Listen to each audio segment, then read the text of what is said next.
good.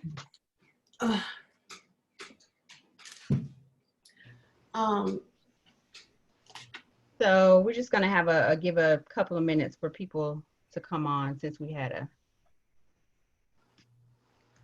and then we're gonna go from there. You guys can take this moment to invite anyone that you want to join during this time, and I will do the same.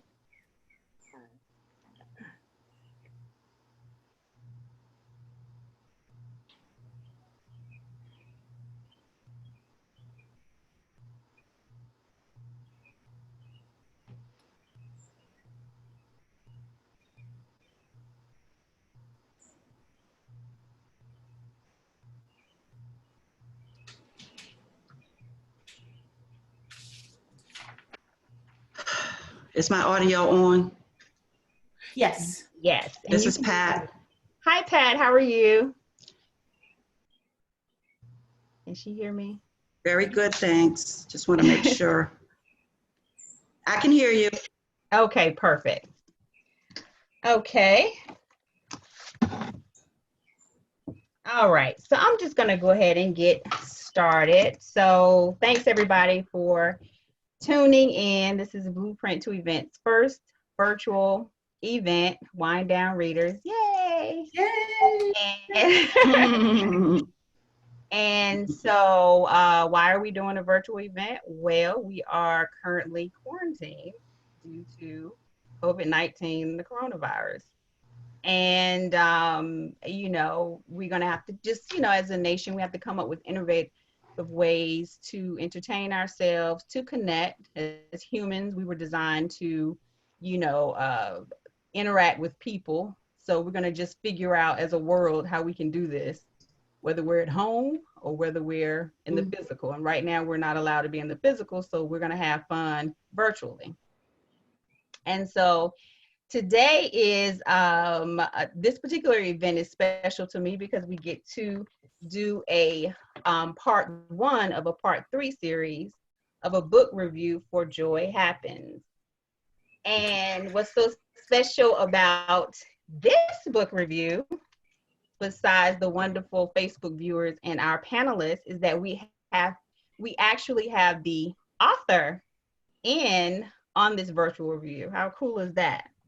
So we have author Stef Williams with us. Hi, Stef, wave your hand.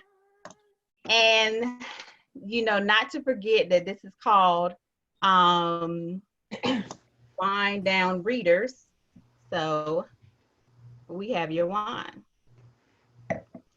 And let's just double check here to make sure our chat room is going well. All right, looks like everybody's going well. Sound is going great, and okay. So guys, let us know if you have any interruptions or anything. And let us know if there's any sound interruptions on your end, and we'll try to fix them as soon as possible. All right, and again, this particular episode, we're just trying to stage a comfortable kind of girlfriend, guy friend setting of a book club and a wind down sort of event. So we're going to try to do the best we can, but we're going to have a lot of fun. And this book is so good, it's not going to take a lot of effort on our parts.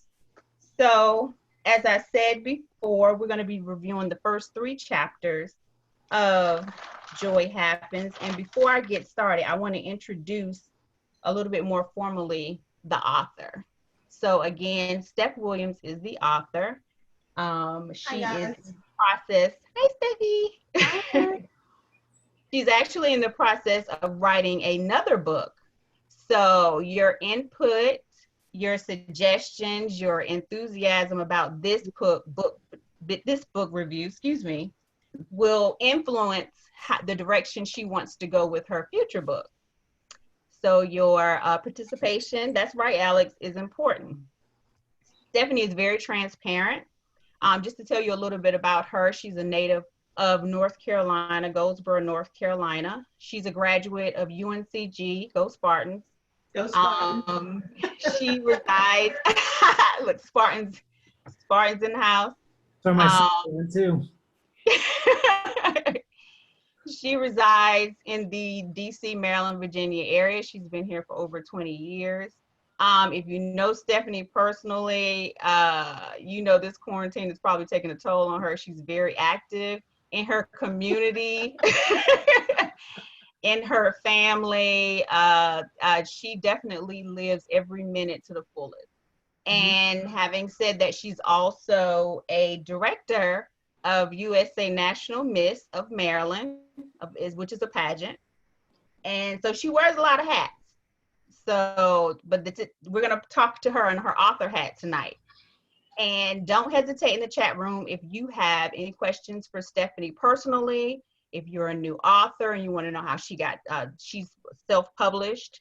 If you want to know how she got started, any connections, she's very transparent. That's one thing I love about her. So don't hesitate to send a message. And also we will be posting how you can reach her outside of this virtual event today. So all of her contact information, her IG, her website, as well as her Facebook contact will be displayed within the chat.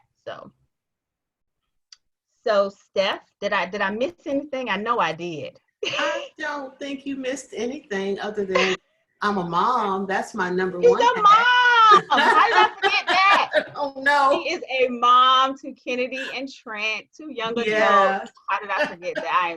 I know, right? Anyway, okay.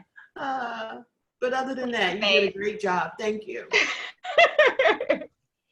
And not to be rude, I want to introduce the panelists who will be discussing the book review with me, as well as our Facebook viewers. So we have to my left, Alex. Alex, hi. Hey, y'all. And look, this is like the Brady Bunch. Below Alex is Steph. So to Stephanie's right is Barbara. Barbara, hi. Hey, y'all. And then to the left, bottom row, we have Erica and Gianna. Hi. Hi. All right. And so let's get started. So let's talk about these 3 chapters, y'all. Okay. The first chapter is entitled, What the Hell? Chapter 2, It Is What It Ain't. And chapter 3, We Are Who We Are. Okay. So basically in the intro, without giving away anything beyond chapter 3, this book is based around Joy. And it's talking about her and her 5 girlfriends and the dynamic of their life. You know, they are very diverse women, very successful women, some married, some not, some mothers, some not. They have a very diverse range of careers, and they've been tight girlfriends since college. And this book is focused around Joy's point of view. And it just talks about the ups and downs and lefts and rights of relationships. The book is fictitious. It's not based, each character is a fictitious character. And it just gives different points of views of how people relate to relationships, whether in marriages, as friends, you know, even the dynamic of coworkers, all of that. And in the first chapter, it talks about Joy. And I love the first chapter, Stephanie, and I love the way it opens up about how she is, what the hell? So it says, why on earth did he want to meet me? I don't know why, but I don't know why when I first read that line, it's almost like being on doing the online dating. And the person that contacts you the most, you're like, why is he? I don't want to talk to that one. That's what I kind of related to when I read that line. What about you guys? So true. Oh my God. So in this day and age, you know, my generation, definitely the younger generation, is very much about the online dating and the process and that kind of thing. And Mhm. oh my God, there have been so many people who are like, I don't want to talk to you. Yeah. Why are you messaging me? I don't want to talk to you. But it's even worse, because it's a blind date situation too. So it's like this other person knows who they are, maybe, Mhm. but then they're also kind of feeding you to the wolves in a way because you don't know that person. You don't really know what the dynamic is between your friend and that person. Right. So And then also, isn't it weird when your friends try to hook you up on blind dates? Because they hook you up with people that they want you to date. exactly. They're like, oh, this person Mhm. was great for you. In See, that reality, it's like they're great for us as a friend group or how Right. That's what it is. rather than actually how they are good for you. Right. okay. Well, that was a true scenario. That's why Oh. I started it out. It's because I was trying to be set up with a blind date, and I'm like, why does he want to meet me? I don't know him. He's only seen a picture. So that's what I mean. Some of these situations are true situations, and the stories have been twisted in and out to protect the not so innocent, to protect the guilty, basically. So that was a great way to just jumpstart one of the life experiences. And let's be honest about it. Most authors, when they write, it's about something that actually happened. It's almost like comedians tell jokes. Yeah. They tell jokes about Totally things that actually happened, or family members, or situations. That, why the hell does he want to meet me? Yeah, that was. Watch out, Stef friends. You might be in the next book. Well, see, I thought about when she said that from a man's point of view is, men are visual. So if he saw a picture, then that's why he wants to meet you because visually you attract him. That was my thought. And you're right. That's true. It's a good point. Yeah, because I heard someone say, and I don't want to misquote them, so I'm gonna leave them nameless now. It's like men say when they want to meet, when you say I got somebody you want to meet, they say what she look like or what he look like. And if a woman or man, says I got somebody you want to meet, they say what does he do? Yeah, that's true. That's true. Exactly. And it's interesting, and then what does he look like? Yeah. Boom. And if we don't answer, we say, but he's nice. Yeah, that's when don't go. It's so what were you gonna say, Alex? Because even in the gay community, we are you have the people who are on both sides of that coin in terms of they ask, oh, what do they do? I'm that kind of person. But I had many friends who were like, oh, what do they look like? It's like, men are very visual, but you also have, at least in different, I guess it depends on how they're brought up and that kind of thing. But men, I think overarching, are very visual. We like to be attracted to what we're, who we're talking to and what we're put on a date with and that kind of thing. So I had a little bit of a giggle when I read the first line because I was like, I've definitely been there. I know what that's like. I know people who have been there. Yeah, that definitely caught me. And so to further go on in chapter 1, as she's talking, reflecting back on this blind date, she talks about the guy who she goes out with. Okay. And for those of you who had not read chapter 1 yet, I understand. So I'm going to try to give you a very brief synopsis of what happened. So Joy's friend Tyra tries to hook her up with this guy, friend trying to hook up a friend situation. And when she tries to introduce them, of course, in the beginning, everything looks good on paper, or at least passes on paper. And she went out with them, and I like the way Steph relates to him as Vin Rhymes.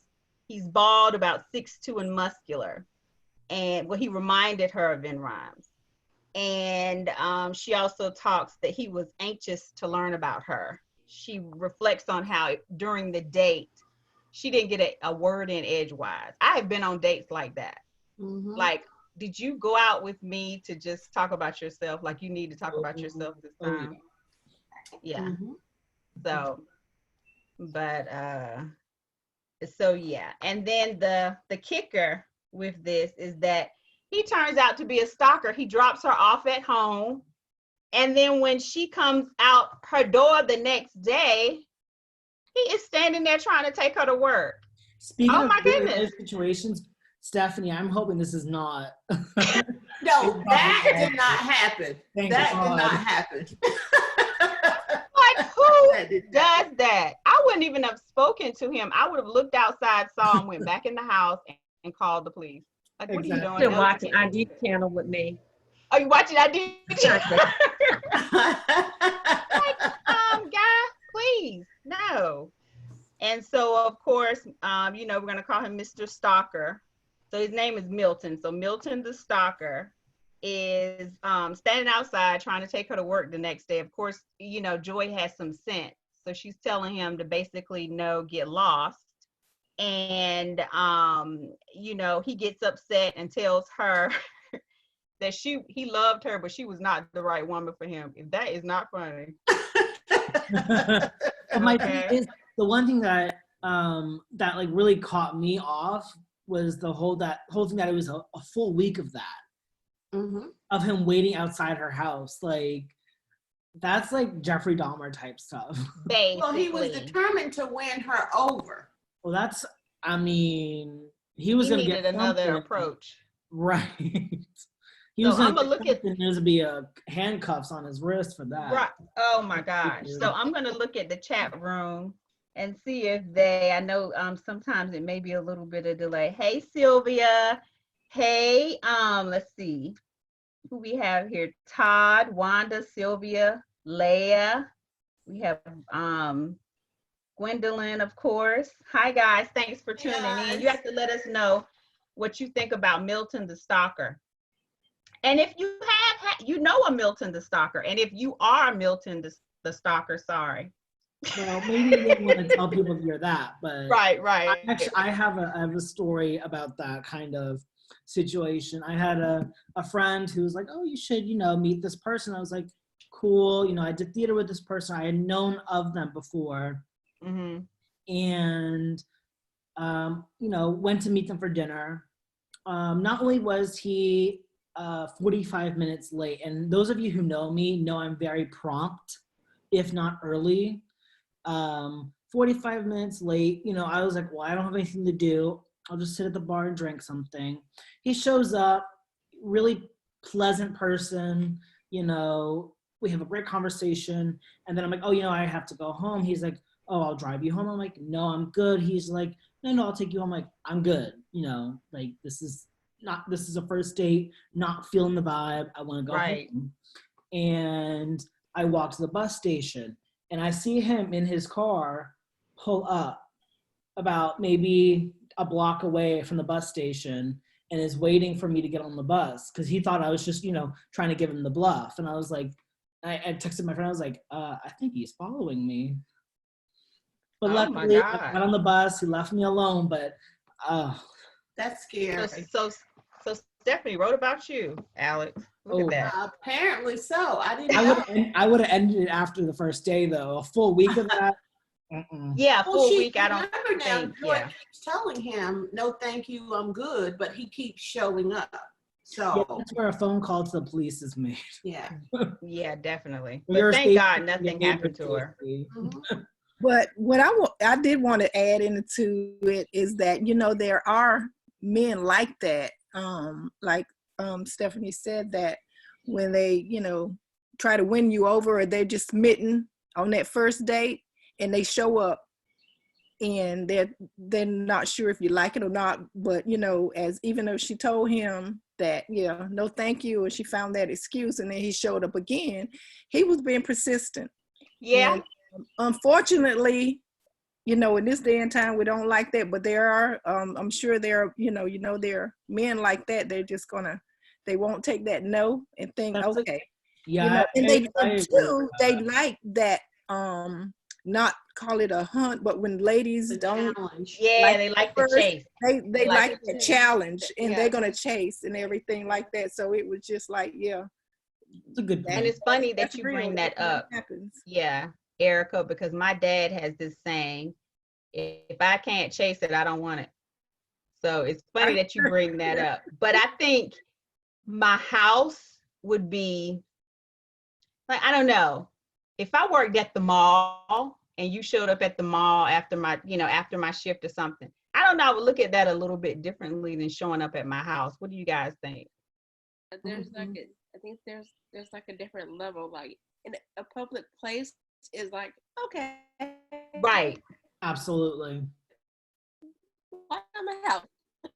Uh-oh. Yeah, that's Yeah, definitely. Outside of someone's house is definitely very like, borderline. Well, it's not even borderline. It's really creepy. Yeah, no. Because you can be as persistent as you want, but also understand there are boundaries to that. Like, be persistent. Show up to the person's job. Sure, do you, boo? But showing up to someone's house, that's kind of crossing a safety boundary that, like, Yeah. even most guys in their right mind would understand that maybe I shouldn't do that.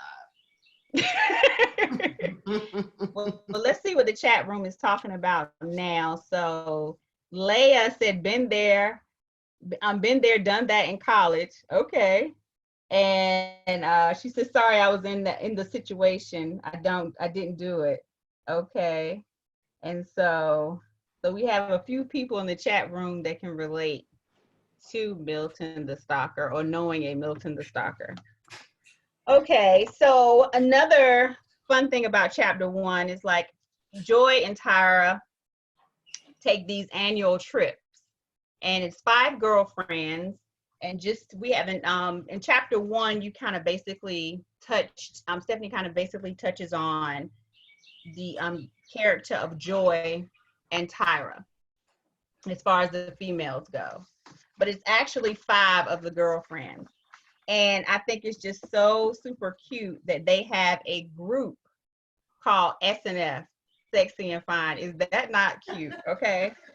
And they have nicknames, okay, like a sorority in their group. And each one has a nickname kind of pertaining to, it looks like it's a mixture of their physical characteristic or their personality a little bit. And so I had the names written down here. Give me 1 second. I'm going to locate them so I can relay them to you. Oh, here they go.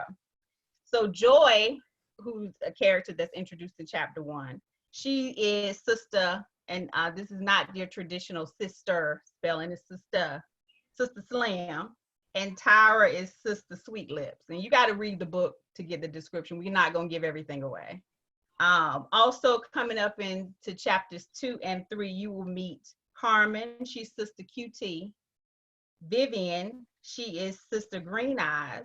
Suzette, Sister Stuff. And then you'll also hear about 3 other male characters. We already talked about Milton the Stalker. You hear about Zeke, who is a very special character who's coming up. We're going to talk about him. And then you'll get the introduction of Preston in chapter 3. So let's peek over into the chat room and see if anyone had any questions or wanted to discuss anything with regards to what we've talked about in chapter 1 so far. I think Keisha Gloria is trying to get into the. Oh, okay. If you want to open that up back for her, because she lost her connection. Oh, okay. Okay. All right. Hi, Gloria. You're I see your beautiful picture, but I don't see your beautiful face. We'll give you a minute to get situated. Okay. So, the ladies are preparing for their annual S&F trip, and they are going to actually go to Houston to see their girlfriend Tara. So they're packing, you know how we do, trying to get our outfits together. Some are based in DC, so you know how unpredictable DC's weather, DMV weather is. So going to any state that's not circling us, you have to pack. So they were just, talking and joking about that. And the book chapter also reflects on how they met, and they met in UNCG in North Carolina. And then in chapter 2, before I move on to chapter 2, Did anyone have any questions or any, and Steph also, any particular situation or fact you would like to draw attention to that happened in chapter 1? No, basically, the first chapter is just basically as it is with any book. You're just trying to give everybody just a taste of how the story is going to start to unfold and introducing the characters. So basically, it's just to know that Joy is that single. She's a single Black female in the DMV, and she's looking and hoping like half of us are. So pretty much that's about it. Just a start to the story. Oh, Man, that end of that chapter was very steamy, so it's nothing yeah, about yeah. Well, we didn't talk about the end of, we talked about the end of chapter 1 and the end of chapter 2, because we didn't talk about the steamy of chapter 1. I think it might be chapter 2, Erica, because I think I know what you're talking about. Yeah, no, there was Chapter 2. Yeah. Okay, all right. You're getting ahead now. Right. Once we get to the good part. Right. So, The one thing I wanted to say though was the conversation that she and I believe it was Carmen had on the phone. Oh no, it was the two girls who called Joy after her phone call with Carmen, I believe it was, where they're talking about Tyra. They were talking about Tyra in terms of like how they're like, oh, you know, she's kind of throwing herself into the planning of this event and that kind of thing.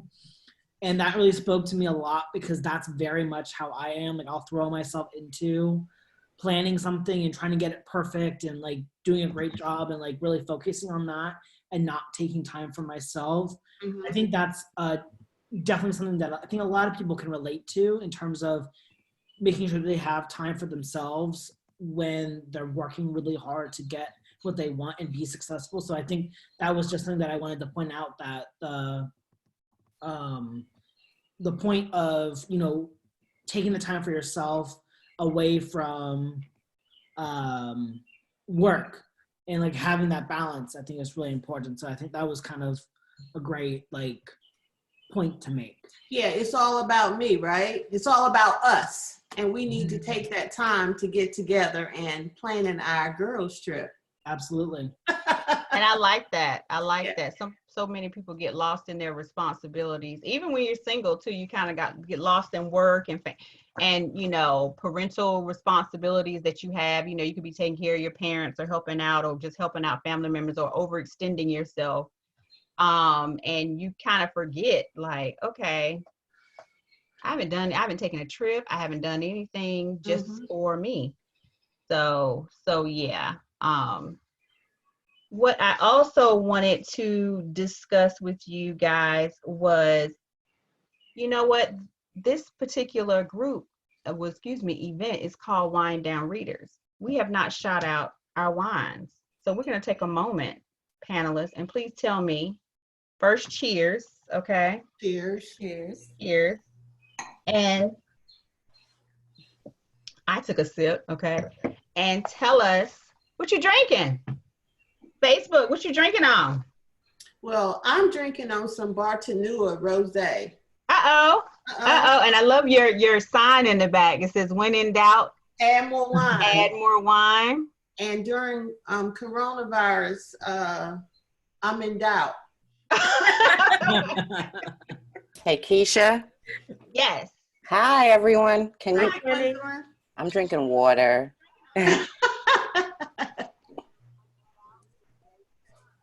And we have Wanda on. I see you guys, but your pictures. Okay. There's Gloria. Looks like you have two. Okay. Give a moment here. So I'll remove that one. Well, so while we're doing that, I am drinking rosé from Miraval Provençal. Okay. It's the one that what are their names? Brad Pitt and Angelina Jolie own part of.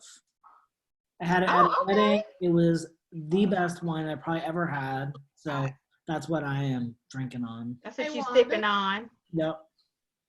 Hi, Wanda, and hi, Gloria.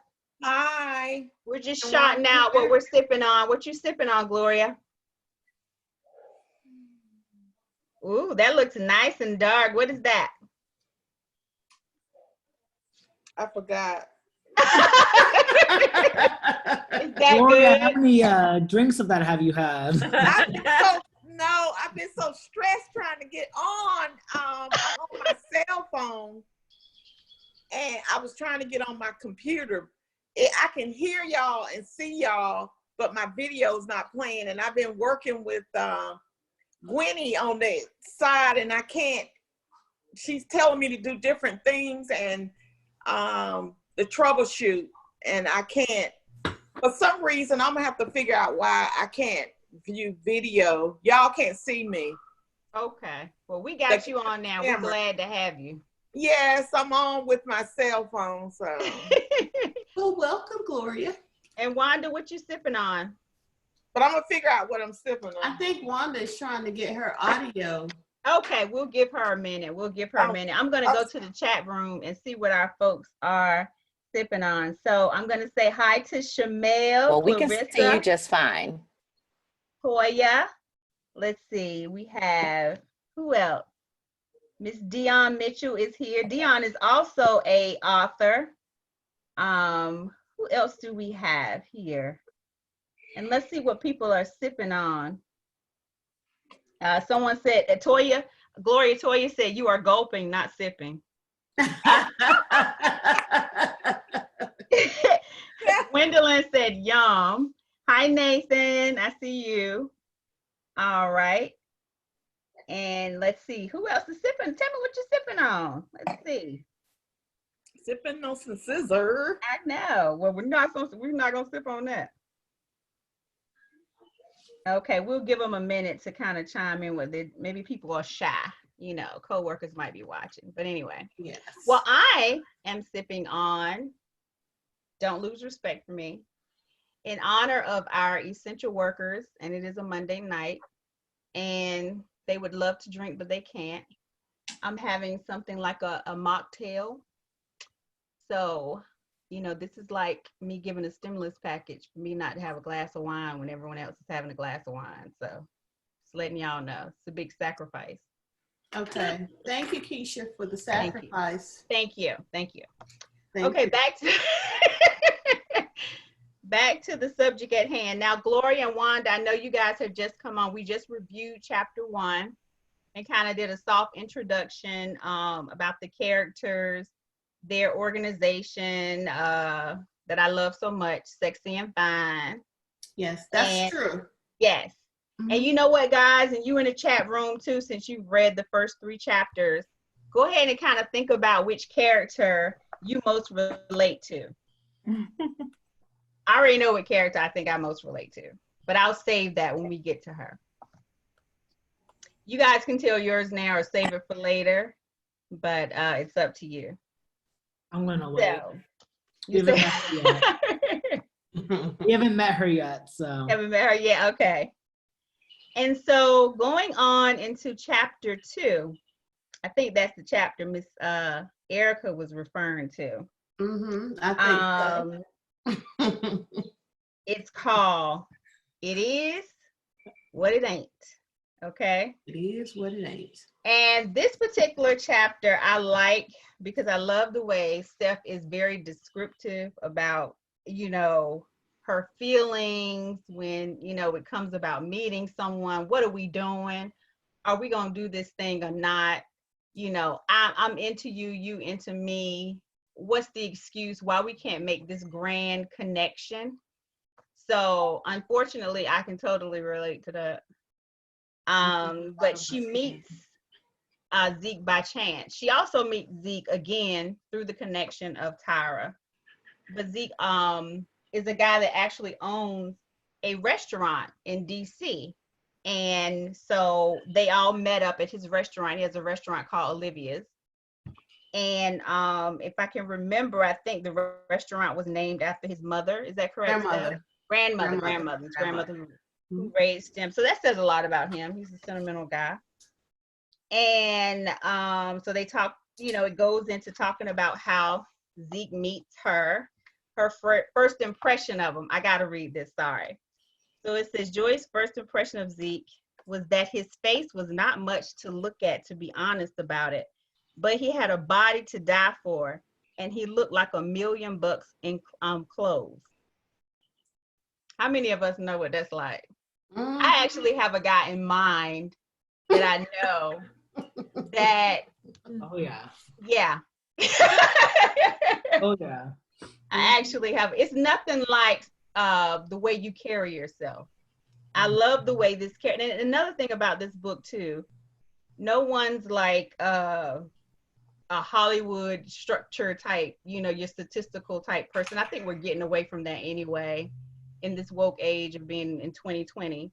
But it's just nice to see, he's not that much to look at, but he got a nice body and he can wear a suit. Well, I think that's a 40 plus age viewpoint. I'm not sure if that's a 20 plus age viewpoint or not. But I think as you get older, of course, your vision of what is nice looking or, what you want to date is different than you would be in your 20s. And since Joy's in her 40s, I could see her saying that. Unless nowadays, unless it's the sugar daddy type status. Exactly. Then he owns his own business. Right. So he could very well be a 20-something, attracted to a 20-something-year-old. Because now we have 20-some-year-olds who go after 50 and 60-year-olds because of their status. So I think it's also to chime in from for my generation, not for all of my generation, because God help the rest of them. But I think there are plenty of people who are interested in personality as well. I'm one of those people. Like, I can be okay with what you look like, but if you have a horrible personality, that ruins the whole deal for me. Mm-hmm. So I kind of had a little bit of a laugh when she's like, yeah, his face wasn't much, but the rest of his body was fine and he knew how to dress. For me, I think it's really important when a man knows how to dress well. And I think that's something that goes across, ages. I think a 20-something can appreciate someone who is their age and can dress really nicely. Mm-hmm. Definitely, I think as you get older, even one of the questions that we kind of were thought to discuss about or asked to think about was like the idea of settling. It's like, I have to agree with Barb, like talking to like my older cousins and that kind of thing and seeing what they think is like attractive and like what they're willing to settle for. Like I had a cousin who's just like, well, you know what, if you don't look that good, oh well, a couple glasses of wine will completely wipe that out. But if he knows how to dress well, he treats me right, that's all I care about. So I think it's definitely something that's kind of interesting to look at from, different generations, but also just kind of like, what do people appreciate about someone that they could possibly date, in the future? Well, in this character for Joy's position was that she's not at 40-something years old. She's looking at him, and it doesn't matter as much what he looks like as how he treats her, how he carries himself, how he looks in his clothes. And we all know that if a person just looks average, if they have tailor-made clothes, absolutely, and can carry themselves as yes, it makes up for, not being Denzel. Charisma and respect are two huge things when it comes to relationships. Absolutely. I can definitely agree with her on that part. Okay. Definitely. All right, Keisha. Well, I would like to hear from Gianna. Ooh. She's like, why would you like to hear from me? Just from the, she's kind of quiet over there. I just want to hear a little bit of your input, just to kind of pulse check. So what do you think, Gianna, from chapter one perspective? Yeah, no, I really, really enjoyed the chapter. And I agree with Alex. I think, you have to realize it can't always be about looks, because really looks fade. And if someone can look good all day long, but they're gonna have a nice personality, and then also their looks fade. What else are they? What else do they have to offer? Right, right. You gotta That's prioritize what's that's important. that's yeah, Absolutely. that's something to think about. Yeah. And Gloria, what do you think? I'm gonna go ahead and segue off of what Gianna said. I'm more into personality. If you look good, it doesn't hurt. But Okay. at the Added bonus. at the end of the day, I'm like she said, the looks gonna fade one day. And what do you have left if you and to go back to what Alex is saying, if you have the personality and you don't look all that, to me, it's the way the person carries themselves. Exactly. It's like, yeah, I'm just like a hook. Right. That could sell me a long way. And I don't even I look past, I can see the beauty within them. And the difference is it comes out of with them having a good personality. That's gonna shine through and take up for some of that not look so good. Because sometimes you can look at people and they can be less attractive, but if you keep talking to them and you see their personality, they start to look better. And sometimes you don't need a dark room or a drink to make that happen. No, you guys are laughing, but that is so true with me. True. Yeah, with me, I'm kind of a little bit of a spaz at times. I like to laugh all the time, and I like someone to stimulate my mind. Sometimes that could be the cute one, sometimes it's not. And for me, it's like, if you can engage me in a really thoughtful conversation, I don't really care what you look like, because the fact that you can connect with me at such a logical level is really important to me. But also I think, sometimes the prettiest people are not always the best people. So looks can be deceiving. So you may go with somebody just because they look like they're gorgeous, they're beautiful, they're everything you've ever wanted in a man or a woman, whatever. But they have a horrible personality. They treat you poorly. Because the thing is, for me, it's like, good looks come at a price. I've met very few people who are like actually like stunningly beautiful who actually have a good personality. Because, You know me. I mean, girl, you're beautiful. But my thing Well, is, you guys say all of this all you want to. The political correct basher. Come on through, Stef. Yes, because let's all face it, we're all visual to a certain degree. And I'm just not going to admit that just anybody is okay. I mean, I don't care how nice he is. There has to be some type of attraction. And in Joy's position, in Joy's situation, he didn't look as bad.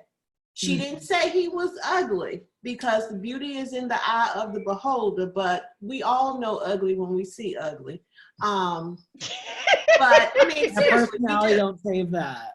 We do, and it is in the eye of the beholder. But there has to be some initial attraction, and for her, she says that he wasn't hard on the eyes. He doesn't look bad, but when you couple the average looking with, he may be a 7 or 6 or 7 with his looks, but his dressing and his career and the way he treated her was a 10. You average that out, you got an 8. You at There your you go. 8%, so you good. I like that. Amen to that. Yeah.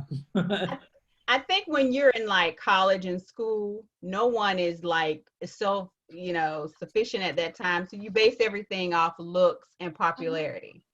And then when you get out on your own and you have the financial responsibilities, not so much family yet, then, when you have that superficial mindset, then it translates to money. You guys agree? I mean, not you know, I'm just speaking in a superficial. So not to say that you wanting someone that's attractive is superficial. Let's not say that. I think you should be able to get it all, but it's what you are most attracted to besides looks that kind of, like you said. I like that equation that you came up with, Steph. You need to market that. Oh yeah. We can call it a match score. What's your match score? Yeah. Are you at least an 8? Get your 8. Get your right. I need score. to see if you're an 8. Yeah. Why are you an 8? Yeah. Yeah. So and also in chapter 2, you know, as she describes Zeke, and then also we find out, excuse me, that Joy owns a day spa, and it's called IAAU. It's all about you. I love these little cute nuggets in this book, so I thought that was really cute. And to get to the nitty gritty of chapter 2, Stephanie, you know what? I'm going to let you describe chapter 2, because chapter 2 I think is the most popular chapter of this book review series. Okay, so chapter 2 is what I think a lot of relationships go through. So it could be marriages or just a long-term relationship, but you get to that point where it's like stagnant, and people get caught up into their jobs, their whatever they're doing, whatever their busy is, they get caught up into it, and the relationship kind of like fizzles out a little bit. Well, that's what we see in chapter 2 that has happened to Joy and Zeke. They both were professionals. They kind of fizzled out a little bit. They have tried to bring it back together on Joy's part mainly, and Zeke agrees every time, we're going to try to do this, but he kind of like settles back into his normal routine. So she's at the point now, it's like, we've been together for a few years. We're not married, we're not engaged, and the fire is just like gone. So it's like, I think after some soul searching, she finds that maybe we should just like, instead of trying to keep trying and going on this roller coaster, that we try to just break it off for a minute and then really have some time apart and see exactly what we want to do and if we can bring this back together. Because when she does her soul searching, she figures out that she doesn't think Zeke is capable of doing it. Yep. Mm-hmm. So she wants him to just take some time and to soul search and figure out whether he's capable of doing it. But then we also find out, like, she second guesses herself because she's getting ready to walk away from her 80%. But again, what is happening is that her fire there, not only is the relationship having issues on a professional level, but we find that the passion, now that professional, the relationship portion has transferred over to the passion. So he doesn't even excite her anymore. Mm-hmm. So we find she's like, well, I need to figure out if that is how important that is to me. But we find out from her conversations with him that when they have their come to Jesus moment, that she's willing to take that chance and say, where our relationship is at a standstill and I can't do this anymore. Let's just end it and see where it goes. So then my whole premise for that is it important because she felt the relationship was stagnant and he didn't blow wind up her skirt anymore. Yeah. Is she really, really just putting Zeke back out there on the block for somebody else to take this so-called good man? So I don't know how far you want me to go with the story, but she has a hard time with this. She does. She has a very hard time with this. He has a hard time with this, but they both know in their heart that what she's saying is true. So they go their separate ways. But then, while she's riding through the city, I can let Erica tell us about No, No, you keep going, madam. It's so steamy, I might start stuttering. Right? Well, let's just say, well, Joy and Zeke, Joy ends up making a stop. And the stop that she makes, Oh, what a stop it is. Right. the stop that she makes is a stop that leads to a very steamy encounter with the passion that's just like, you know, it's very detailed, but it's very, you know, sophisticated, if I can say, because it's not, you know, trashy or anything. It's very sophisticated encounter. And we find out that it is Zeke. Mm-hmm. And that chapter ends with Zeke waking up the next morning, and Joy is gone, and she leaves him a note. Yes, and also to trail back a little bit. Okay. I like with me, it's sometimes the little things that, you know, kind of get me going with regards to a guy. Like it could be, you know, the fact he can come up with, you know, just a gesture. And I did like the fact where she said he would grab both of her hands and hold them and kiss both cheeks. And he said that both cheeks deserve equal amount of attention. Yes. Yeah, I love that. That's what's up. I love that. You like that, That is the only thing that we got in the second chapter to let us know that it was Zeke that she was with, because when he opens the door, he greets her with a kiss on both cheeks.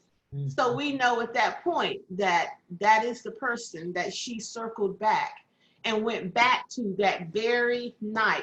But it's interesting, because you guys have to think about this too. It's interesting that much passion on a breakup, why couldn't they have that passion on a regular in the relationship? So Steph, so one of the things I thought about when I reread that was the night that she put on her negligee, her red, and he ignored her pretty much. So you kind of also wonder, was this her way of getting back? You know, that was her way of saying what you're going to miss, because you know you were saying that she had lost his that she had lost her passion, but I think he lost his when he didn't react to her, you know, dressed the way she was in front of the fireplace. But that night was her way of, to me, her conclusion that this is what you're going to miss. Yeah, you may not be there yet. We may not be in the same place, but I had this for you, and this is what you're going to miss. I like that, Wanda. I do like that, girl. Because let me like just that. tell you, that situation with the dressed as a red nightie, and he came in and said, I got a bed. Why do I want to lay on the floor? For those who don't know what we're talking about, is there was a situation where Joy is trying to bring the fire back. So she makes a pallet in front of the fireplace, sits out wine and whatnot, has on a red nightie, and he comes in and she's waiting for him, thinking that they were going to have a nice romantic evening. And what he does is just goes and says, I got a bed. And he goes and gets in the shower and goes to bed. So that was a true story. I'm not going to tell you who it happened to, but that was indeed a true story that happened. And I do like Wanda's take of her getting back at him, because now he does see what he's going to miss. You get a little taste of what he's gonna miss. He's getting a little taste of that fire that he is going to miss. And at some point you have to wonder, what is it going to take for a guy? You got the woman that has almost everything, and you admitted that you're not doing. What is it going to take for you to do what you need to do, not to have this woman to tell you? And mind you, now remember in the stories that this is not the first time that they've had this conversation. So what is it going to take for Zeke? And that is why she tells him she doesn't think that he's capable of changing. I think he's not. I think what's interesting is the because this is that my husband and I talked about was this is her saying goodbye, probably for the last time, at least from the first 3 chapters standpoint, was that saying like, I love you no matter what. And, that's what kind of the significance of the letter that she left him on his bedside. That she left before he woke up was because that's a very much a one night stand kind of thing. It's like you wake up before the other person wakes up and you get out. But the fact that she left a letter saying, thank you for a wonderful night. I love you, Joy. For me, it was like she was saying, the ball is in your court. Yep, I like that. For a while now. I've shown you from the negligee to this point that I want to be with you, but you're not reciprocating my attraction to you. It's not that it's not that I'm not doing my job, it's that you're not doing your job, and I'm kind of tired of having to wait for you to catch up. So for my husband and I were like, she was saying goodbye to him, saying, the ball's in your court. I love you and I know you love me, but it's in your court, and I'm not necessarily going to wait for you, but I'm also giving you the opportunity to fix yourself as a person and wake up and say, this is what you're missing out on, and moving on from that. Absolutely. You're going to say, Wanda? That's a good point, Alex. It is a great point, but I was going to say, Steph, too, you said that this is a true story, it actually happened to somebody. You'd be surprised how many somebodies that actually happened. And I think the question is, why is it so difficult for a man to get there, or for your partner to get there? Because it does happen often. There's one that's given all, whether it's emotionally or physically or whatever, and then there's that one that you give your everything to, and they don't want it and they don't react to it, and it ends up being a broken relationship, or the goodbye letter, and the woman who may not be strong enough that still goes back because they still got to have this same type of, I'm gonna say, abusive type mentality interaction in order to show their worth too. So you just wonder why. I mean, it happens to a lot of people. I would imagine. And sometimes I say people. I'm sorry, what were you going to say, Gloria? I was going to say sometimes you need a self check, and what I say is you got to give them something to want to come to bed. But wouldn't that be the red nightie and setting the scene up? No. You would think. You can put on red nighties. You can put on blue nighties, purple nighties. But I'm going to tell you, if it ain't nothing going on under that nightie. Oh, my God. Okay. Well, it's still 8 o'clock. I would think. Let me finish. Because once you strike an interest, he's gonna want to come to bed for whatever you got going on. Okay, if it's boring in there in that bed, yeah, he may take a shower and go to bed and say, I'll pass on this tonight. But you could put on, as far as nighties go, that's a cute thing that we as women do. But when it all settles down, he don't want you with no clothes on. Okay. Oh, that's right, Gloria. That's true. Straight neck. Well, you better okay. Give me a minute. Okay. I gotta chime in here. But with the description of chapter 2, their life was not boring.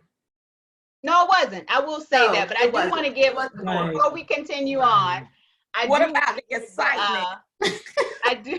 She had on some red pumps and a blonde wig. Okay, well, just hold your horses, hold your chapters. I do want to go in the chat room. I have to say, Toya said, Lord, Gloria, and the wine. Put it down. So I would like to know, and I know there's a small delay as it comes through on the Facebook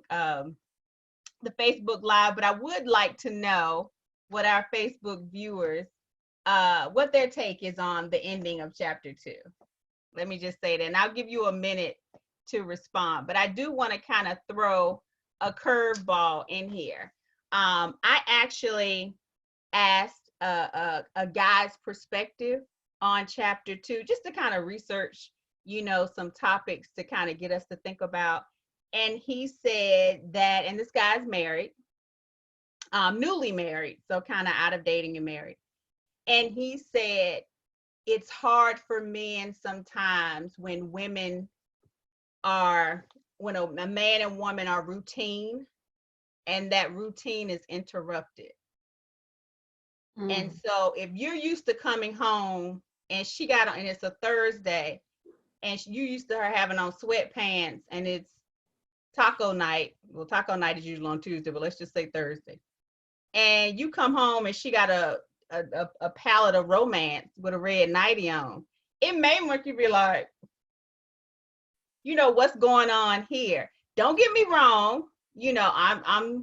I'm team joy. I think so. You should just kind of go with it and trust your partner. But what do you guys think about the interruption, of a routine, kind of, interpreting that as not being compassionate or romantic? Maybe you just caught them off guard. There's being caught off guard, but even if you're off guard, if you're invested in somebody and you see your partner literally wearing close to nothing, you're going to be interested. So my thing is, like, as much as that kind of goes back to, like, there's a routine and there's a pattern, but there's also kind of going back to being comfortable in that, in terms of, like, he was very clearly comfortable in what he was doing day to day. And even the slightest, I guess, difference in that, which was her in a negligee, was not enough for him, at least in this point, to be like, oh, that's new. He was so mindset in the day-to-day regular things and comfortable in that even her in a negligee wasn't enough for him to stop and be like, oh, that's different. Well, you guys have to remember too now that Joy and Zeke didn't live together. They're not married. They're not husband and wife. But even then, they were dating like 4 years, right? Yeah, they were dating like 4 years. So that means that you spend the night over each other's house. You don't necessarily live together day in and day out. So not to say that there can't be a routine. Yeah, I'm together that long. There's still a routine. Yeah, I'm gonna chime in on the chat room. I do have, let's see here, Dion Mitchell, who she's married, and she says whether it's a routine or not, if you're sexually attracted, you're gonna want it. But doesn't the but still, come on. Sometimes you just don't. And it might not be the sexual attract. It might not be that you're not sexually attracted. It might just be like, I don't even feel like that tonight. Or, like. But even with that, there's a conversation that can happen saying, hey, I'm not feeling like it. It's not like, oh, I'm just going to get in the shower. It's like. Yeah, that was pretty extreme. Right. That was. Let's see. Who else? Who else do we have here? Clarissa said, routine can make a relationship boring. Spontaneous could keep the fire burning. True. That was spontaneous though, right? I would think that the red negligee sitting outside of the bedroom, you're not at a hotel, but you're just trying to create another scene. Right. So that's spontaneous. So Clarissa is, I'm gonna start. Right, Wanda. Even if he didn't directly engage in the full experience in front of the fireplace, the sensitivity of the relationship would have been, okay, let me sit down and have some strawberries, but baby, I really would like to go to the bedroom. I don't want to be on the floor, but this is nice, as opposed to, just totally dismissing it. I think that there's a difference in that. Because I have Dion again in the chat room, and she's kind of piggybacking on what you're saying, Wanda. She says, if you dress up and set the mood, you need to acknowledge it, whether you want to or not. Absolutely. That's that communication factor. I don't feel like it tonight, baby. I want you, but can we just take this to the bed? Exactly. Something. But we see in that particular scene that he just comes in and it's like, oh, okay. And just gets in the shower and goes and gets in the bed. And she actually has to get up and go and look and see that he's in the bed. What is that? Yeah. When I read that, I was like, okay, so he got in the bed. He didn't even tell her he was actually in bed. Nope. she had to get up and go see. Go for in herself. there, yeah. I was like, that fire is gone. He is done. He is tapped out. Yeah. And it could be routine. It couldn't, you know, it would have hurt my feelings, but looking on the outside looking in, it could have just been a routine day. I don't know. I would have been pissed if he left me on that floor.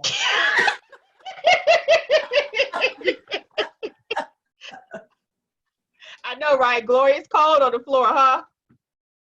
Like, you're not gonna help me with It's nothing. ice cold on that floor. No. Look, moving to chapter 3. I'm the type that will fall asleep too. Mm-mm. Yeah. You can't leave me on the floor. Chapter 3. Chapter 3.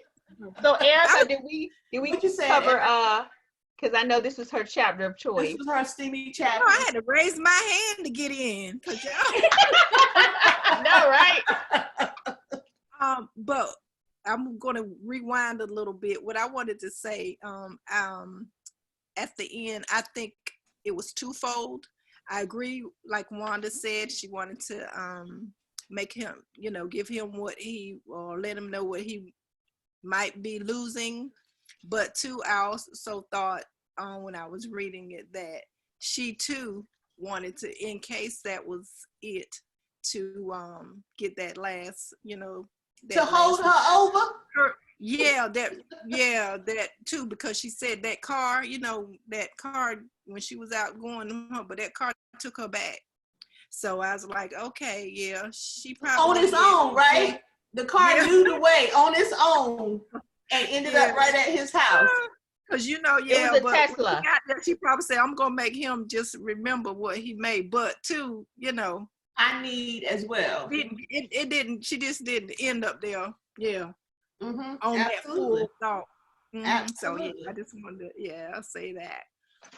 So we have it looks like we have another panelist that has joined in, Stephanie Harris. I don't know if she knows that she is in, but we just want to kind of acknowledge her. Hi, Stephanie. I don't know if you're there. We're going to give you a couple of minutes. Okay. Just want to acknowledge her. But so yeah, chapter 2 was definitely a page turner. Mm-hmm. Hi, Stephanie. I was trying to buy you some time to get you get you in and on. How you doing? Okay. She have audio on yet? She's still getting situated. Okay. All right. Chapter 3. What do we are we at chapter 3 yet? Yeah, we can move on to chapter Okay. 3. I didn't know if Stephanie wanted to chime in. So chapter 3 goes into it the second, I guess, this look, what they call it in plays, what is it, scene 2, part 2, and it takes place in Houston. Mm-hmm. Okay. And in this particular chapter, it's pretty much about the girls going on their annual trip. And they're taking a trip to Houston to Tyra's house, and Tyra is Sister Sweet Lips. And it talks more about Tyra and what she does, and she seems to be kind of an, you know, extremely active, outgoing, kind of like a socialite of Houston. She's an architect, you know, she does these lavish events. And it also goes into telling you who Vivian is. Vivian is Sister Green Eyes. And it talks about her, and she has this talent agency, and she's divorced. And, you know, this particular chapter kind of gets a little bit more intimate into the ladies and the dynamics of their husbands, ex-husbands, the ones who have good husbands, the ones who got rid of not so good husbands, and just in them finding themselves where they are, you know, reflecting on their past and also having a good time on this trip. I like the fact that on this particular girls' trip, they have these little rules and boundaries where they don't count calories. They talk about going to this like burger joint and Krispy Kreme like on day 1 when they get together. I can so relate to that. And, you know, they don't really reflect pretty on, you know, judgment of each other, but they try to stay away from talking about their responsibilities, which is their children and their husbands. They keep up with each other, but you know, and let's see. And it kind of connects them in a sense of how they are as women and how they got to be married, not married, the ones with kids, the ones who decided not to get married and not have children by choice. And then it ends kind of, you know, tail ends with Preston coming in. Preston isn't really described in this particular chapter, but you know eventually that Joy is going to be met with this guy named Preston. It kind of is a teaser of this next character. Stephanie, did you want to go into any details with chapter 2? Chapter 3, basically, chapter 3, basically, it's just, we all have those girlfriends, and me, I do have a set of girlfriends, and that's what it was based on, the girlfriends, the college. It's almost like sisters or girls trip, how you have the girls to come back. So it's just a matter of just identifying. This chapter really just identifies each character and describes each character so that you can, as the story progresses, that you can get an idea of each character as we talk about each character, because we're very descriptive in this chapter, because we talk about what the hair looks, what the body style is, what the height is, the complexion, exactly the marriage, the divorce, the careers. So this particular chapter just definitely just dives in to trying to give you an idea about the characters, because I didn't want to do that in the beginning, because that wouldn't have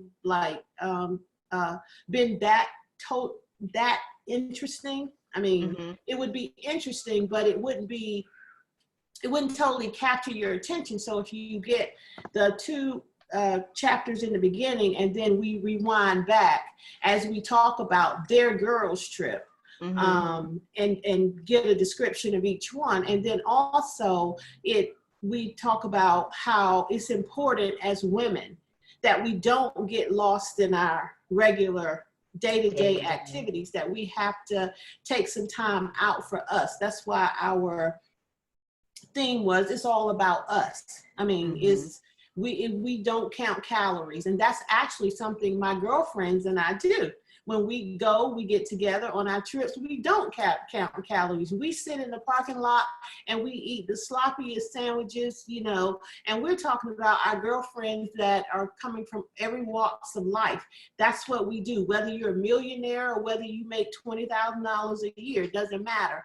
We come together, our levels of where we are does not matter. We're there, we support each other. We don't talk about no husbands, no husbands, no children, careers. We just do us. And it's just important that women do that on a regular. And we do 3 times a year, like in the book. It's true. Me and my girlfriends, we do that 3 to 4 times a year. And it's just amazing. So that's basically what chapter 3 does. And it's, as again, we try to give a huge description of each character, because as you actually read about each character, you should be able to visualize each character. And that's so important. I solidified. Yeah, and I definitely was able to solidify who I most relate to. But I did want to bring up something that you kind of spoke about in this book. Well, you talked about the different relationships, and I like the way how you kept it very relatable. And not to say having a bad relationship is relatable, but you know, as your previous chapter is, it is what it ain't. And you talk about the descriptions of some of the men. Now, not to get a little extreme, but I found it very interesting. You talked about, and I make sure, and I'm trying to find the section, but one of your characters, Vivian, she happens to own a talent agency, and she's with her husband. I think she's trying to pull out of this particular relationship, but she confesses that she's in this not so good relationship because he's the only one that can bring her to a certain point of pleasure. So she stays. Mhm. I hear you. I see your lips moving, Stephanie Harris, but I can't hear you. Do you want to chime in? You can unmute. We can't hear you. You can't Yeah, hear it was it. on mute. I said, Hi, just say it, Stephanie. Keisha. Hello, sweetie. Just say it. Orgasm. Disclaimer Mhm. for children, you know. Okay. Okay. But it's funny because I actually have a family member that actually confessed to me that they stayed with a particular person because of that. And when I was reading the book, I was like, ooh. Who told her?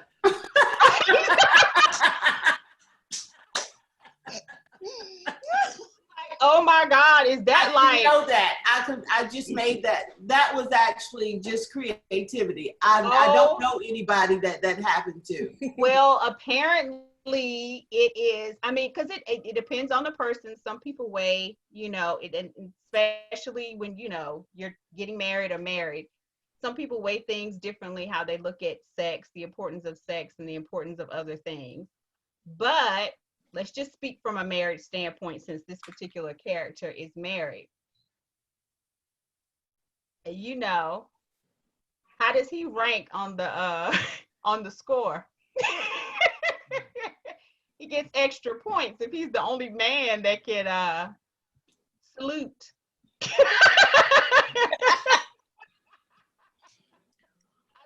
Say it.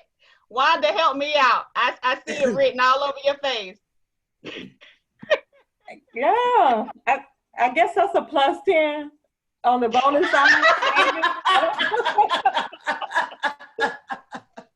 I think the other part, but the part that was interesting about that is, and I don't know, I mean, I don't know about most women, but the part that's interesting is what it took her to realize what it took for her. Because she's in all of her you know, young adult and adult life and not really gotten to that place. So it was interesting that it was the exploration that took her to understand herself enough to know what she needed. But the other part, unlike Preston in the beginning, her husband also cared enough that he wanted to make that happen for her.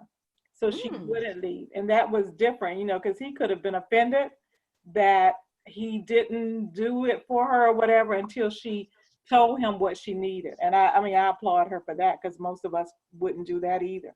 But she told him as opposed to going somewhere else. That's a great point. Okay. I think that's a great point because I think in the culture that we are in, the Western culture, women are not allowed to be, I guess, quote unquote, sexually free in terms of they're able to find out what they like and they don't like. They're expected kind of just to be with their husbands and expect to take what their husbands give them, whether it's good or not. So I think very good point. As someone who's like, I have a background in psychology, and I think that's a big thing a lot of marriages fall apart on is whether or not a man is able to recognize and admit that they're not doing their job with their wife. So I think for Vivian's sake, in terms of what she's saying, in terms of, you know, the fact that he was willing to learn what she wanted and did what she wanted is a big deal because a lot of women don't talk about what they want. Right. Especially when it comes to the bedroom. And I mean, we're in a culture where although it's still very much male dominated, and women are given kind of a bad turn when they're saying what they want, what they don't want. I think it's really important for authors, especially female authors, to talk about what women want and don't want, regardless of if it's in the bedroom or not. I think, you know, a woman's perspective is so important. It's very powerful. You know, if you look at history, most of the best presidents, kings, rulers, etc., are only so great because of their wives. You know? Absolutely. And I think a lot of people are not able to admit that. And I think Vivian staying in the relationship she's in because her husband was willing to adapt and learn what she wanted is commendable, because she's at least he's willing to admit that, oh, I'm not delivering on a specific front. I want to learn how to make sure she's happy.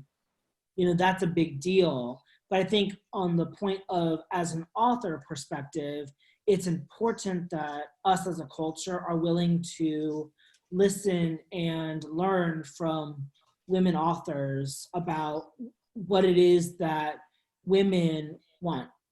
That's true. I like that. Great True, point. but don't forget one point, and I know we got to wrap it up, but don't forget one point about this is that she ended up leaving him. Remember? She did. Because I was gonna get to that. She was controlling, and exactly. she That's put where I was up gonna go. With yeah. the point she put up with him because he could do that, but when it came down to the rubber meets the road, she's like, no, I'm not doing this anymore.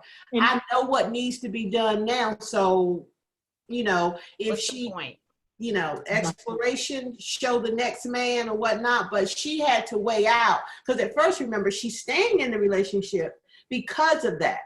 And then she has to realize that I can't do this anymore, because then it doesn't become as important because he doesn't have the patent on that for her body anymore. But you know what? So I've forgotten about the fact that she left, but maybe his desire to satisfy her was part of his controlling nature too. That's how I took it. I took it like that. Yeah.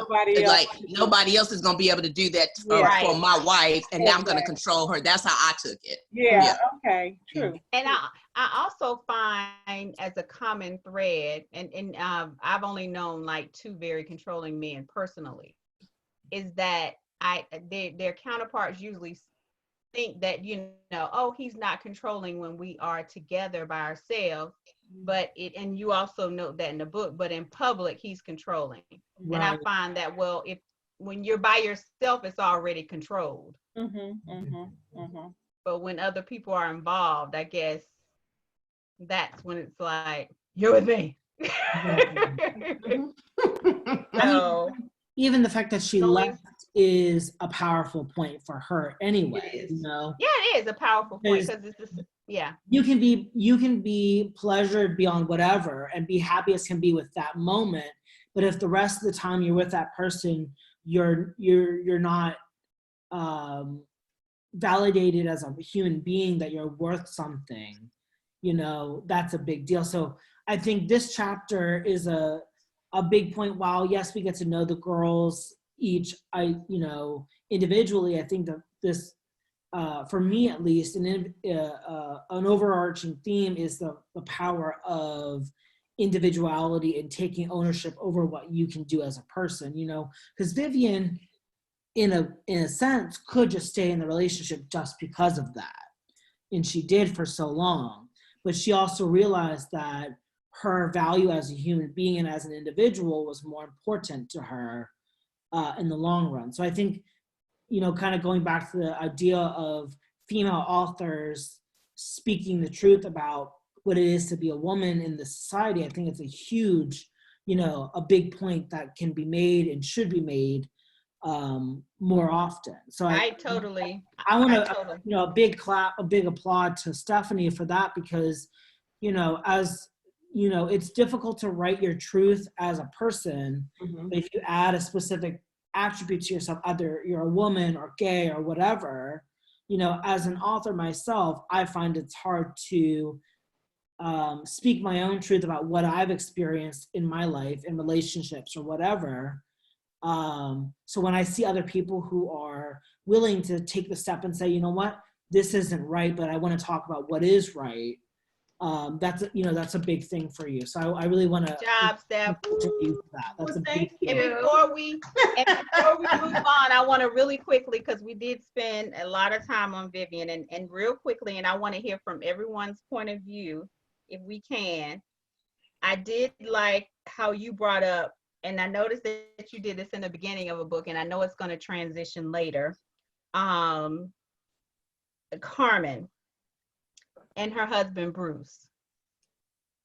Okay, on page 43, I found it very interesting to read this. It said, they made a dynamic duo, and with the exception of one indiscretion, they had remained happily married, raising their 2 girls, Kennedy and Brooke.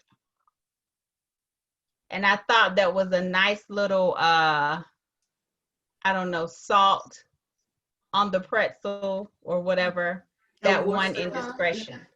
So I have posted, and this is, I want to propose it to the Facebook group because I want to get you guys a little bit more engaged. Is cheating a deal breaker? And I know that's a very broad, you know, statement to answer.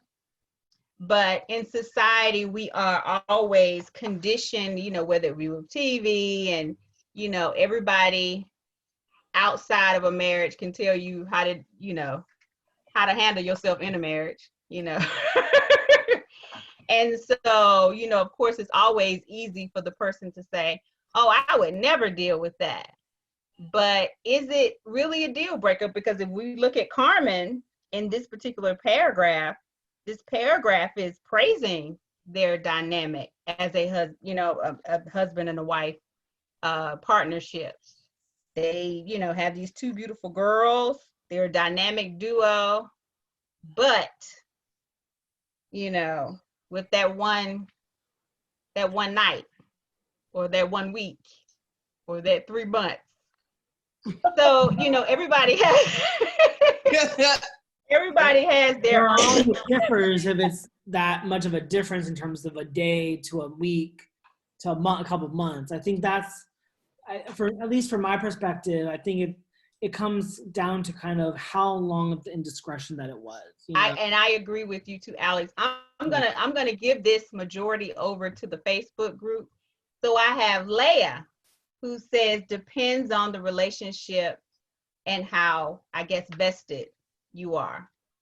Dion, who says cheating is something that can happen, that can happen. I believe everyone makes mistakes, but it's how it's done and how it was, and let me click more here, how it was resolved. I like that. How it was done and then how it was resolved. So what do you guys think? I know I turned it over. I'm gonna wait for some more people to chime in here on Facebook. But what do you guys think? I know Stephanie had to step away for a minute. But I know, Barbara, you've been kind of quiet. I'm gonna hit you and Stephanie Harris up a little bit on this one. Who wants to go first? I'm kind of like what Lee said, is it's how much time you have invested into the relationship. If you're just starting out in a relationship, somebody cheat, bye, boo, bye. Yeah. But if you've invested about 10, 15, 20 years, let's talk about it. What happened? What led you to that? We're going to have a conversation about it. And it just depends on, Can you hear me? Yeah.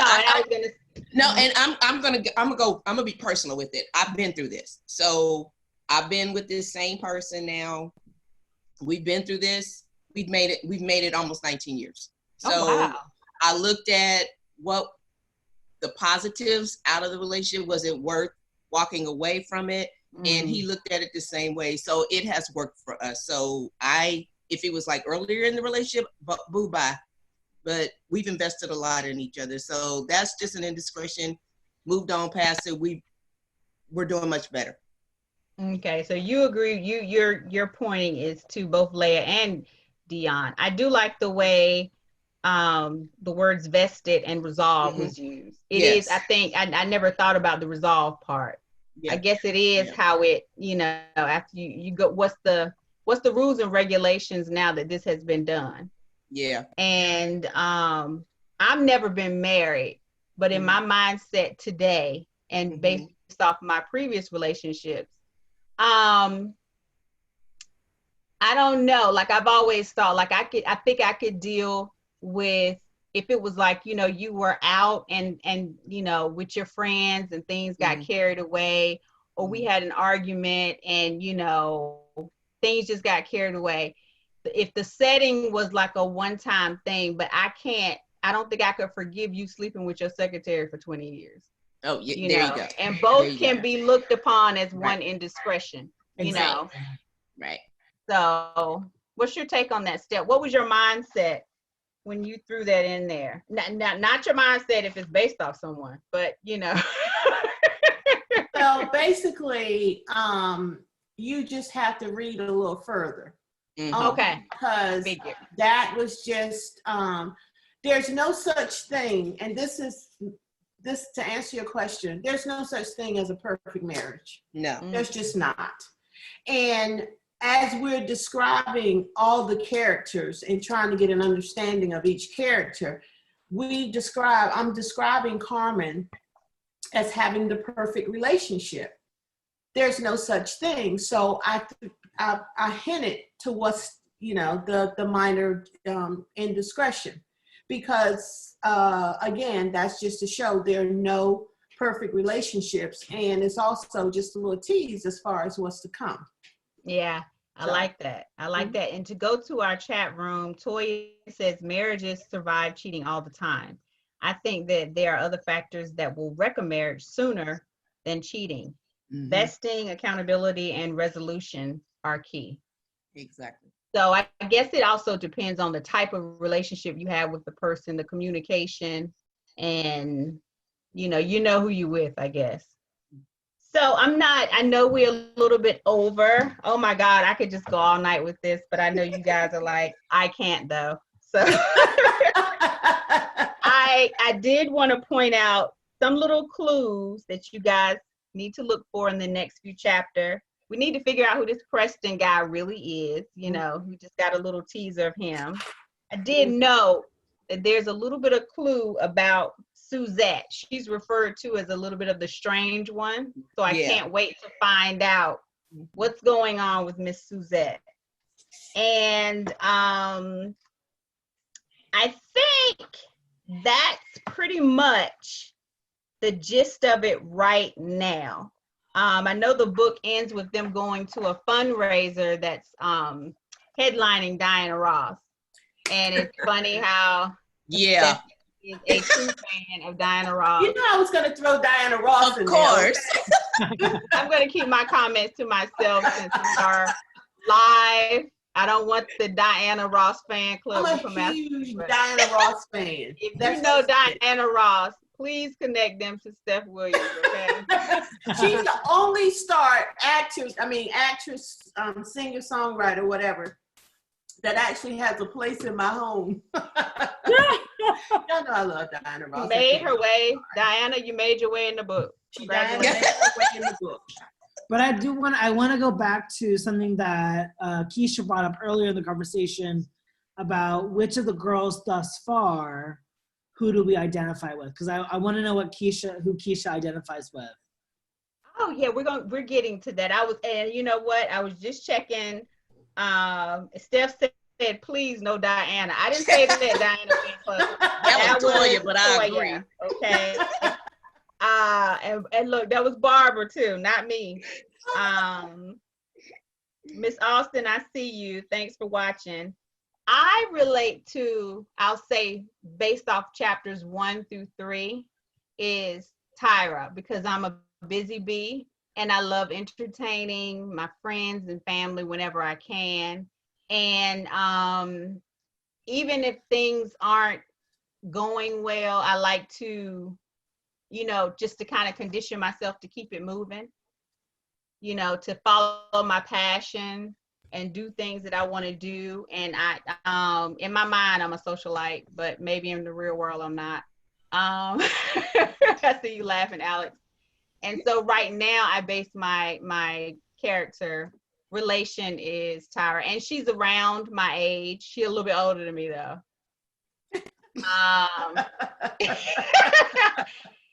And she's not married and she doesn't have kids. I don't necessarily agree with her perspective on that in this book, but that's just my opinion. And Tyra has her opinion in the book. I have my opinion. So that's who I relate to. Anybody else? I would have to say that when my husband and I were talking about it, like hands down, we both said Tyra for me. Because I am very like goal oriented. I am all about like making sure the event goes off without a hitch. You know, I have an itinerary.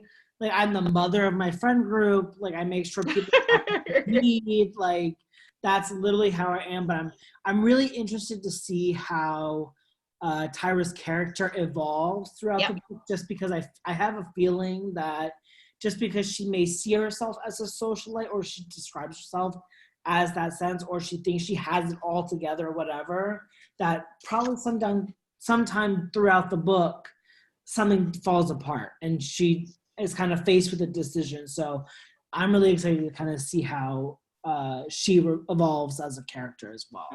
Okay. Cool. Okay. Wanda, Stephanie, Erica, or Barbara? Well, any there's a character piece of me in all the relation, characters. revelation? I relate to all the characters. You relate to all the characters? Well, girl, you're the author, so. Yeah. Well, I'm going to say Tyra because she's in Houston. Oh, I like that. Houston in the house. There's Houston's in the house. Yes. I think I don't know which one I relate to. I'm kind of like Steph. I think I have a bit of all of them, that there are things about them that I like. I especially like the one who Tyra, the one that lives in Houston, who built and decided what she wanted for herself. But I also like the thought of being in the ideal marriage. I mean, so it's a number of them, all of them that I have some part of. I think I spent more time trying to figure out who was who in that book. Right. I told you the names have been changed and the stories have been changed to protect the guilty. The stories have been changed, but you know who I decided who wasn't Joy, because Joy was always the one time? I figured that wasn't Steph anymore. Oh. Look, she wrote something in the book too about people are like, anything worth having is worth waiting for. I think that's a plug for the ladies. No, I think it's just funny because some of the even the sayings are just so typical that you just kind of feel like, okay, that sounds like, that, but I told you, everything is changed to protect the guilty. I know. Don't I know? But I think all of them are just incredible ladies, and it's going to be interesting to see how it all falls out. I think so too. Barbara and Erica? For me, a little bit of them all. I mean, I can see some of myself in the one that typically I think people would think I am, but it's a little bit of all of us in each one of those characters. I think. I like that. Mm-hmm. Uh-oh, Erica, I think you're muted. Okay, Erica, you're muted. She's muted. I'll let her get it out. It's just rehearsal for her. She'll come back. Mm-hmm. She's getting it. Well, while we're waiting on Erica, in the chat room, Dion said, I am Carmen with Tyra's ambition. Oh, okay. Can you all hear me? Yes. We can hear you yes. now, Erica. Oh, okay. I'm sorry, I got to agree with Barbara and Steph. I see myself in all five of them, and I just think it's just because of the things that we've gone. We friends have gone through. So, but as she wrote this book, and I'm just reading these chapters, and then all the the things that are happening, and the good times, and the eating, and just the what each girl are saying, we find ourselves in all of that. Yeah. In the body descriptions, though, Erica, when she described Sister Green Eyes, I immediately thought of you. I did too. Well, you know what? True story. We named her Sister Green Eyes. Oh. Look, I hope You were our Vivian. sister Green Eyes, remember? Yes. I know the eyes and the hair, the head, Yes. and you know, I said, oh yeah, but I immediately was. I'm like, that's Erica. It may not be your physical character, right. your character, but as a look, that was you. I agree. Yeah, she did that for everybody, but yeah. Yeah, I did. I actually did. Well, this is fun. That, you know, is chapter 1 through 3 of Joy Happened. Go out and get your copy so you can continue on with us in the next series. It's going to be a 3-part series, virtual review. And as I know that we stated early on in the chat book, you can contact Stephanie with regards to Joy Happened and her future books. She's on Facebook at author Stef, and that's Stef Williams. She also has an IG page, author Stef Williams, and her website. Yep, get into that, www.stefwilliams.net, and you can reach out to her. We put the link to Amazon on the event page, so there is a link to Amazon on the event page if you would like to order the book. There is a slight delay considering the global pandemic. I think the earliest delivered date in certain areas, but check your area because your area may not be affected, is April 25th. I'm not for sure, but just double check that. That could have very well changed. Things are changing every day. And just to say one thing before we end, you know, this particular situation that we in is very serious. And people out there, we just want to say it's very important that you do quarantine yourself at home so we can get this thing under control. This virus is very real. Every day we hear about different people who have lost their lives or dealing with someone who is suffering from this, the complications from this virus. And so we will continue, like other people, come up with interactive ways to entertain ourselves, but we do need to respect the fact that we need to stay home and until we can get through this. And I love the way Stephanie has a particular biblical passage in her book, and it's no surprise that it relates to what we're going through now, but it says weeping may endure for a night, but joy cometh in the morning. And that's Psalms 30, chapter 30, verse 5.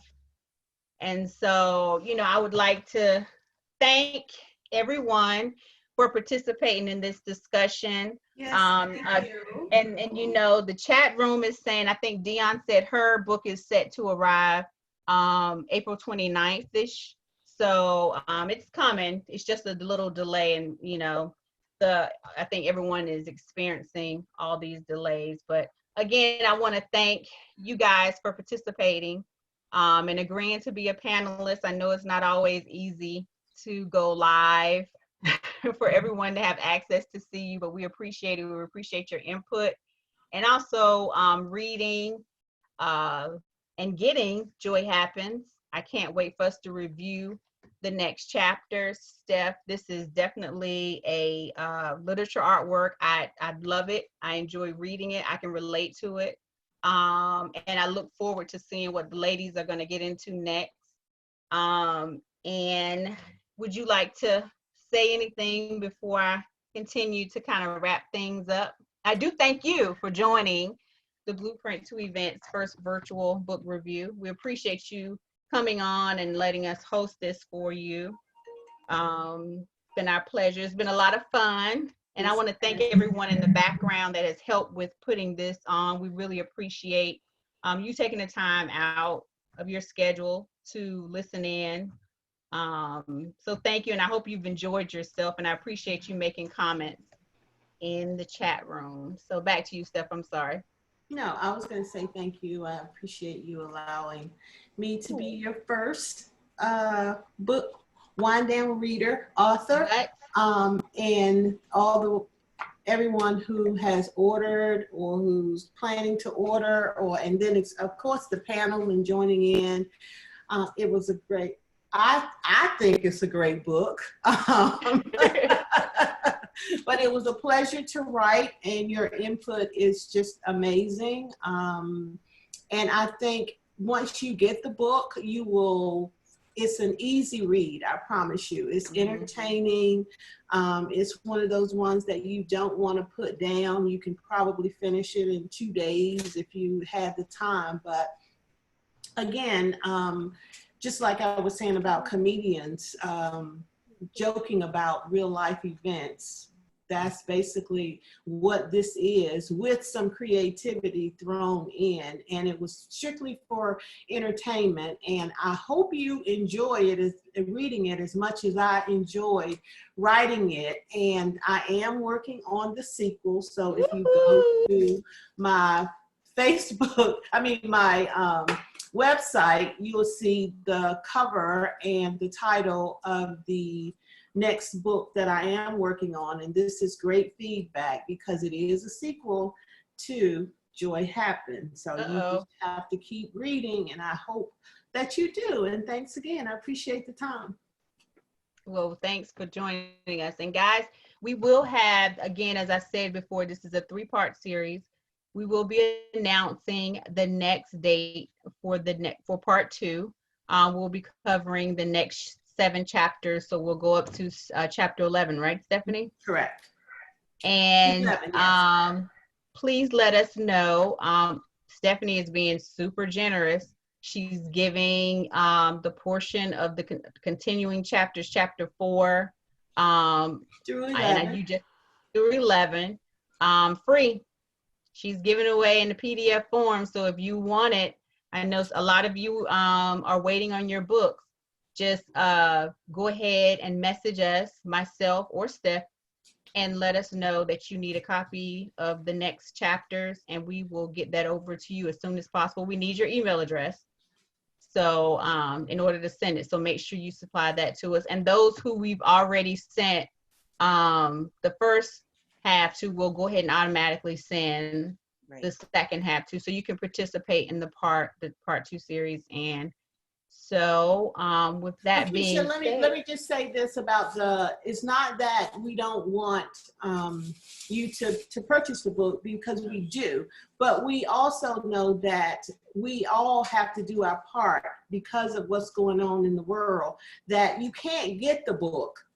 And I don't want to hold up our discussions, and I just appreciate anyone who wants to take the time out to join in with us. So that's why we thought we would just do the first 3, but now, since there's more of a delay in getting the book, if you don't actually have it already, we're just trying to make I'm just trying to make some concessions so that we can keep the club going, because I think it's an awesome idea. And again, I do appreciate Blueprint 2 Events allowing me to be the first wind down reader author. So I just wanted to say that I do appreciate and I do understand, and I want to do my part also. You guys are helping me, and I really do appreciate it. Oh, you're absolutely welcome. And Alex did note that his book is scheduled to come on the 14th. So like I said, everybody go on Amazon and see how fast it can get to you, because it does change and it does vary from different city to city. So get the book. Okay. So, but thank you again. And I would like to dedicate this first series to all the essential workers out there who don't have a choice to stay home and be quarantined, but they put their lives on the line every time they cross the threshold to go outside every day. So we thank you, we appreciate you, and we will get through this. And are we getting ready to head to a DJ virtual party? Who's playing now? Who's going on? Right now, who's playing? I don't know, but we need to go. I feel like I got my wine, and now I need my tunes. Well, look, I think Questlove is on. Oh, I'll see you guys in the Questlove chat room. All right, now let's. How about that? Thank you again, everybody. I really appreciate it. Be safe. Stay healthy. Be safe. Stay healthy and be safe. Bye. Thanks, guys. Thank you.